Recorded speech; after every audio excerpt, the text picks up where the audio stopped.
അധ്യായം 30.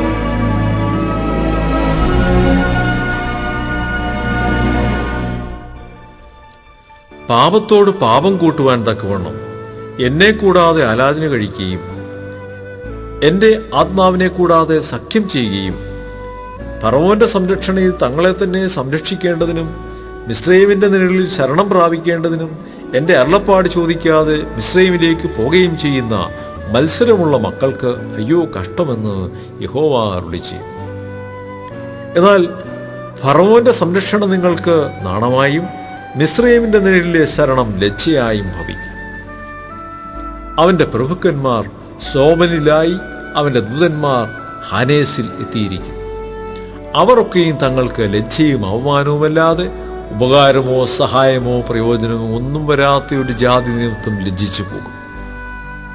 തെക്കേദേശത്തിലെ മൃഗങ്ങളെക്കുറിച്ചുള്ള പ്രവാചകം: സിംഹി, കേസരി, അണലി, പറക്കുന്ന അഗ്നിസർപ്പം എന്നിവ വരുന്നതായി കഷ്ടവും ക്ലേശവുമുള്ള ദേശത്തുകൂടി അവർ ഇളം കഴുതപ്പുറത്ത് തങ്ങളുടെ സമ്പത്തും ഒട്ടകപ്പുറത്ത് തങ്ങളുടെ നിക്ഷേപങ്ങളും കയറ്റി തങ്ങൾക്ക് ഉപകാരം വരാത്ത ഒരു ജാതിയുടെ അടുക്കൽ കൊണ്ടുപോകുന്നു. മിസ്രയീമ്യരുടെ സഹായം വ്യർത്ഥവും നിഷ്ഫലവും അത്രേ. അതുകൊണ്ട് ഞാൻ അതിന് അനങ്ങാതിരിക്കുന്ന സാഹസക്കാരെന്ന് പേര് വിളിക്കുന്നു. നീ ഇപ്പോൾ ചെന്ന് വരുംകാലത്തേക്ക് ഒരു ശാശ്വത സാക്ഷ്യമായിരിക്കേണ്ടതിന് അവരുടെ മുൻപാകെ അതിനെ ഒരു പലകയിലെഴുതി ഒരു രേഖയായി കുറിച്ചു വയ്ക്കുക. അവർ മത്സരമുള്ള ഒരു ജനവും പോഷ്കു പറയുന്ന മക്കളും യഹോവയുടെ ന്യായപ്രമാണം അനുസരിക്കാത്ത സന്തതിയുമല്ലോ. അവർ ദർശകന്മാരോട് ദർശിക്കരുത്, പ്രവാചകന്മാരോട് നേരുള്ളത് ഞങ്ങളോട് പ്രവചിക്കരുത്, മധുരവാക്ക് ഞങ്ങളോട് സംസാരിപ്പീൻ, വ്യാജങ്ങളെ പ്രവചിപ്പീൻ, വഴിവിട്ട് നടപ്പീൻ, പാതതെറ്റി നടപ്പീൻ, ഇസ്രയേലിന്റെ പരിശുദ്ധനെ ഞങ്ങളുടെ മുമ്പിൽ നിന്ന് നീങ്ങുമാറാക്കുവീൻ എന്ന് പറയുന്നു.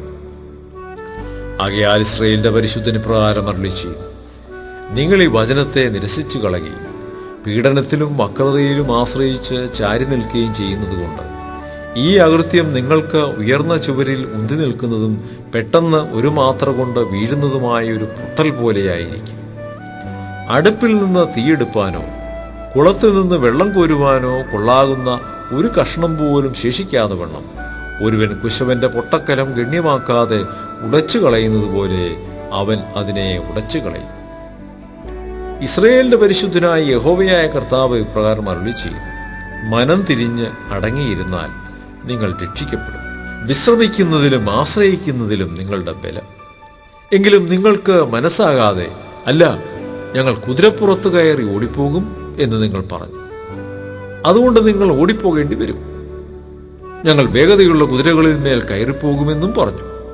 അതുകൊണ്ട് നിങ്ങളെ പിന്തുടരുന്നവരും വേഗതയുള്ളവരായിരിക്കും. മലമുകളിൽ ഒരു കൊടിമരം പോലെയും കുന്നിൻ പുറത്ത് ഒരു കൊടി പോലെയും നിങ്ങൾ ശേഷിക്കുന്നതുവരെ ഏകന്റെ ഭീഷണിയാൽ 1000 പേരും 5 പേരുടെ ഭീഷണിയാൽ നിങ്ങളൊക്കെയും ഓടിപ്പോകും. അതുകൊണ്ട് യഹോവ നിങ്ങളോട് കൃപ കാണിപ്പാൻ താമസിക്കുന്നു. അതുകൊണ്ട് അവൻ നിങ്ങളോട് കരുണ കാണിക്കാതെ വണ്ണം ഉയർന്നിരിക്കുന്നു. യഹോവ ന്യായത്തിന്റെ ദൈവമല്ല, അവനായി കാത്തിരിക്കുന്നവരൊക്കെയും ഭാഗ്യവാന്മാർ. യെരൂശലേമിലായ സിയോൻ നിവാസികളെ, ഇനി കരഞ്ഞുകൊണ്ടിരിക്കേണ്ട. നിങ്ങളുടെ നിലവിളിയുടെ ശബ്ദത്തിങ്കൽ അവന് നിശ്ചയമായിട്ട് കരുണ തോന്നും. അത് കേൾക്കുമ്പോൾ തന്നെ അവൻ ഉത്തരമരുളും. കർത്താവ് നിങ്ങൾ കഷ്ടത്തിന്റെ അപ്പവും ഞെരുക്കത്തിന്റെ വെള്ളവും മാത്രം തന്നാലും ഇനി നിന്റെ ഉപദേഷ്ടാവ് മറഞ്ഞിരിക്കുകയില്ല. നിന്റെ കണ്ണ് നിന്റെ ഉപദേഷ്ടാവിനെ കണ്ടുകൊണ്ടിരിക്കും. നിങ്ങൾ വലത്തോട്ടോ ഇടത്തോട്ടോ തിരിയുമ്പോൾ വഴി ഇതാകുന്നു, ഇതിൽ നടന്നുകൊള്ളുവീൻ എന്നൊരു വാക്ക് പിറകിൽ നിന്ന് കേൾക്കും. വെള്ളി പൊതിഞ്ഞിരിക്കുന്ന ബിംബങ്ങളെയും പൊന്നു പൊതിഞ്ഞിരിക്കുന്ന വിഗ്രഹങ്ങളെയും നിങ്ങൾ അശുദ്ധമാക്കും. അവയെ മലിനമായ ഒരു വസ്തു പോലെ എറിഞ്ഞുകളയുകയും പൊയ്ക്കോ എന്ന് പറയുകയും ചെയ്യും.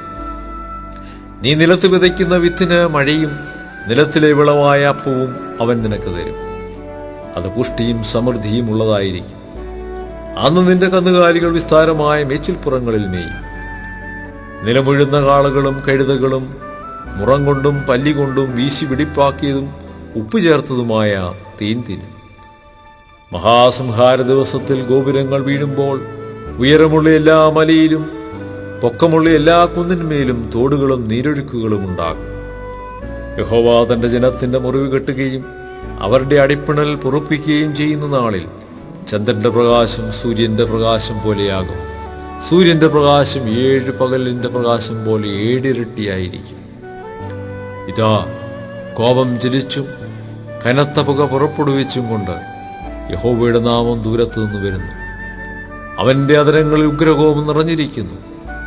അവന്റെ നാവ് ദഹിപ്പിക്കുന്ന തീ പോലെയും ഇരിക്കുന്നു. ജാതികളെ നാശത്തിന്റെ അരിപ്പ് കൊണ്ട് അരിക്കേണ്ടതിന് അവന്റെ ശ്വാസം കവിഞ്ഞൊഴുകുന്നതും കഴുത്തോളം വെള്ളമുള്ളതുമായ തോടുപോലെയും ജാതികളുടെ വായിൽ അവരെ തെറ്റിച്ചു കളയുന്ന ഒരു കടിഞ്ഞാണായും ഇരിക്കുന്നു. നിങ്ങൾ ഉത്സവാഘോഷരാത്രിയിൽ എന്ന പോലെ പാട്ടുപാടുകയും യഹോവയുടെ പർവ്വതത്തിൽ ഇസ്രയേലിൻ പാറയായവന്റെ അടുക്കൽ ചെല്ലേണ്ടതിന് കുഴലോടുകൂടെ പോകും പോലെ ഹൃദയപൂർവ്വം സന്തോഷിക്കുകയും ചെയ്യും. യഹോവ തന്റെ മഹത്വമുള്ള മേഘനാദം കൽപ്പിക്കുകയും ഉഗ്രകോപത്തോടും ദഹിപ്പിക്കുന്ന അഗ്നിജാലിയോടും കൊടുങ്കാറ്റ്, മഴക്കോൾ, കൽമഴ എന്നിവയോടും കൂടെ തന്റെ ഭുജത്തിന്റെ അവതരണം കാണിക്കുകയും ചെയ്യും. യഹോവയുടെ മേഘനാദത്താൽ അശൂർ തകർന്നു പോകും. തന്റെ വടികൊണ്ട് അവൻ അവനെ അടിക്കും. യഹോവ അവനെ വിധിദണ്ഡ് കൊണ്ട് അടിക്കുന്ന ഓരോ അടിയോടും കൂടെ തപ്പിന്റെയും കിന്നരത്തിന്റെയും നാദമുണ്ടായിരിക്കും.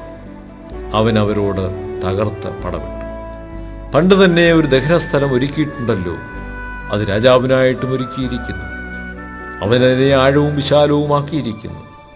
അതിന്റെ ചിതയിൽ വളരെ തീയും വിറകുമുണ്ട്.